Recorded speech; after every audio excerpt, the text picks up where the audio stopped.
Hello everyone, welcome back to my YouTube channel Sarkari तैयारी।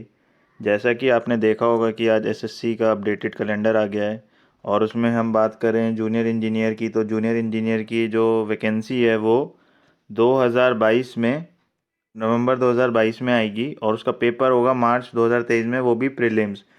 तो आप देख सकते हैं कि लगभग लगभग 1.5 साल बाद यहाँ पर पेपर होगा और ज्वाइनिंग कब होगी उसका पता नहीं।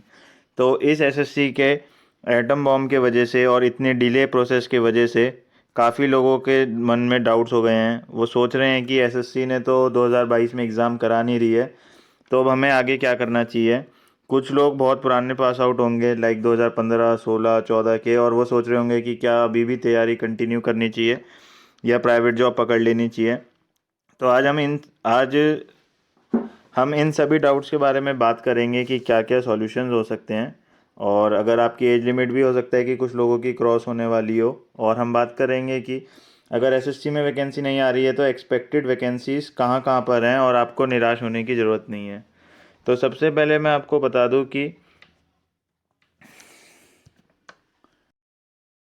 Hello everyone, welcome back to my YouTube channel Sarkari Taiyari. जैसा कि आपने देखा होगा कि आज एसएससी का अपडेटेड कैलेंडर आ गया है और उसमें हम बात करें जूनियर इंजीनियर की, तो जूनियर इंजीनियर की जो वैकेंसी है वो 2022 में, नवंबर 2022 में आएगी और उसका पेपर होगा मार्च 2023 में, वो भी प्रीलिम्स। तो आप देख सकते हैं कि लगभग लगभग 1.5 साल बाद यहाँ पर पेपर होगा और ज्वाइनिंग कब होगी उसका पता नहीं।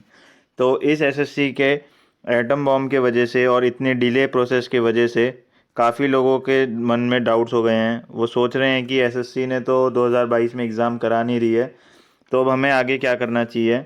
कुछ लोग बहुत पुराने पास आउट होंगे, लाइक 2015, 16, 14 के, और वो सोच रहे होंगे कि क्या अभी भी तैयारी कंटिन्यू करनी चाहिए या प्राइवेट जॉब पकड़ लेनी चाहिए। तो आज हम इन सभी डाउट्स के बारे में बात करेंगे कि क्या क्या सॉल्यूशंस हो सकते हैं, और अगर आपकी एज लिमिट भी हो सकता है कि कुछ लोगों की क्रॉस होने वाली हो। और हम बात करेंगे कि अगर एसएससी में वैकेंसी नहीं आ रही है तो एक्सपेक्टेड वैकेंसीज कहाँ कहाँ पर हैं और आपको निराश होने की ज़रूरत नहीं है। तो सबसे पहले मैं आपको बता दूं कि तो मैं आप सबसे यही कहना चाहूँगा कि आपको सबसे पहले तो डीमोटिवेट होने की बिल्कुल ज़रूरत नहीं है। ये एक फ़ेज़ है लाइफ का, प्रिपरेशन लाइफ का, जो सबके सामने आता है और सबको डील करना पड़ता है, और एक टाइम पर एक डिसीज़न लेना पड़ता है कि क्या करना चाहिए, कि हमें प्राइवेट जॉब कर लेनी चाहिए, ये मन सबके ख्याल में आता है, या तैयारी कंटिन्यू करनी चाहिए। तो इसके लिए मैं आपके साथ अपना एक्सपीरियंस शेयर कर सकता हूँ, आप उससे एक डिसीज़न ले सकते हैं। जैसे कि मैं अपनी बात करूँ तो मैं 29 दिसंबर 2019 को एसएससी मेंस लिख के आया था, और उसके बाद मैं सोच रहा था कि क्या मुझे अब रिज़ल्ट का वेट करना चाहिए, क्या मुझे एग्ज़ाम और देने चाहिए, या मुझे प्राइवेट जॉब पकड़कर उसके साथ साथ कंटिन्यू कर लेने चाहिए। क्योंकि उसी टाइम मेरा आरआरबी का रिज़ल्ट आया था और मेरा उसमें मेंस में सिलेक्शन नहीं हो पाया था। तो मैं सोचता था कि अगर 12K प्लस वैकेंसीज़ में 12,000 सिविल इंजीनियर की वैकेंसी आई थी, अगर उसमें मेरा एग्ज़ाम नहीं हो सकता, जो कि ऑब्जेक्टिव टाइप था ओनली, तो मेरा क्या किसी और एग्ज़ाम में सिलेक्शन होगा। इतनी वैकेंसीज तो कभी आती नहीं। पर मैं लगा रहा और मेरी एसएससी 18 में रैंक 18 आई और मेरे 335 मार्क्स आए सिविल इंजीनियरिंग में। तो आपको सबसे पहले तो कि क्या आपको प्राइवेट जॉब पकड़नी चाहिए या नहीं, इसका मैं आपको बेस्ट एग्जांपल दूंगा कि आप किसी भी अपने दोस्त से बात करें जो प्राइवेट जॉब कर रहा हो सिविल में या किसी और भी स्ट्रीम में, और उससे आप पता करें कि क्या उसकी जॉब प्रोफाइल है, वो वहाँ पर खुश है, क्या काम कराते हैं। और उसके बाद आप अपने आप को जज करें कि क्या अपने आप को आप फ्यूचर में वो काम आप करना चाहते हैं।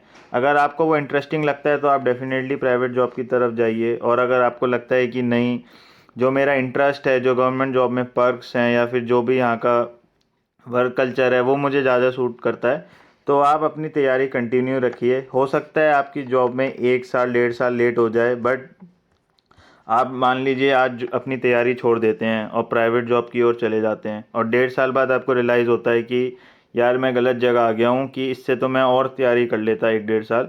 तो आपको बहुत रिग्रेट फील होगा और उसके बाद आप वापस मुड़ के नहीं आ पाएंगे, क्योंकि आपकी हो सकता है एज लिमिट भी क्रॉस हो जाए और जो आपकी तैयारी का मोमेंटम अभी था वो बिल्कुल ज़ीरो हो जाएगा और फिर आप वापस नहीं आ पाएंगे।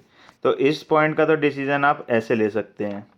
अब बात कर लेते हैं कि एसएससी तो अब 2022 में होगा नहीं, और आप 2022 तो पूरा के पूरा वेट नहीं करेंगे कि 2023 में आएगा और हम एसएससी का फॉर्म देंगे।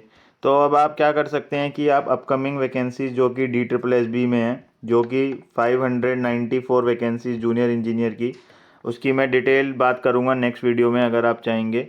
आरआरबी, साथ ही आरआरबी में एक्सपेक्टेड है जेई और एसएससी की वैकेंसीज, जिसका नोटिफिकेशन हमें जनवरी मंथ में डेफिनेटली देखने को मिलेगा। आप इस एग्ज़ाम को टारगेट कर सकते हैं।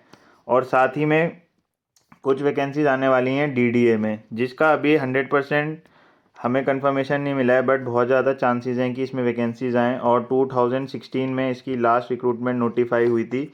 इसमें बात कर लें तो 360 प्लस जेई की वैकेंसीज वैकेंट हैं और 340 प्लस एई की। तो आप कुछ कर सकते हैं, तो डीडीए के लिए आप ट्विटर वॉर कर सकते हैं कि जिससे कि ये वैकेंसीज निकालें, आरटीआई पुट कर सकते हैं, ईमेल्स कर सकते हैं, उनसे ऑफिशियली पूछ सकते हैं कि कब ये वैकेंसीज आने वाली हैं। तो आपको डिमोटिवेट बिल्कुल नहीं होना है। आप एसएससी की तरफ अपना अब रुझान ना रखकर इन तीनों एग्ज़ाम्स की तरफ अपना रुझान रख सकते हैं और यहाँ पर सिलेक्शन लेने का ट्राई कर सकते हैं। और उसके बाद अगर आपका एसएससी का बने तो आप 2023 में एसएससी में अपेयर हो सकते हैं और जॉब ले सकते हैं। तो यही एक छोटा सा वीडियो था, काफ़ी लोग परेशान थे। आई होप आपको कोई ना कोई इसमें पॉजिटिव पॉइंट मिला हो और आपको कुछ इसमें पॉजिटिव मिला हो। और अगर आपको ऐसा मिला हो तो आप अपना फीडबैक ज़रूर दीजिएगा। तब तक के लिए टेक केयर। और इस वीडियो को जो भी कोई परेशान है आप उसके साथ शेयर कर सकते हैं, क्योंकि ये आपका एक डिसीज़न है जो आपको लेना ही पड़ेगा। आप डुअल माइंडेड में नहीं चल सकते। और इसके बाद भी अगर आपकी कोई क्वेरी हो, आपको कोई सजेशन चाहिए हो, तो आप हमें ईमेल पे अपना क्वेरी भेज सकते हैं। ईमेल हमारी है सरकारी तैयारी, मैं डिस्क्रिप्शन बॉक्स में भी दे दूंगा, वहाँ से भी देख सकते हैं, 331@gmail.com। तो चलिए इस वीडियो को इतना ही रखते हैं। तब तक के लिए take care, thank you, bye bye.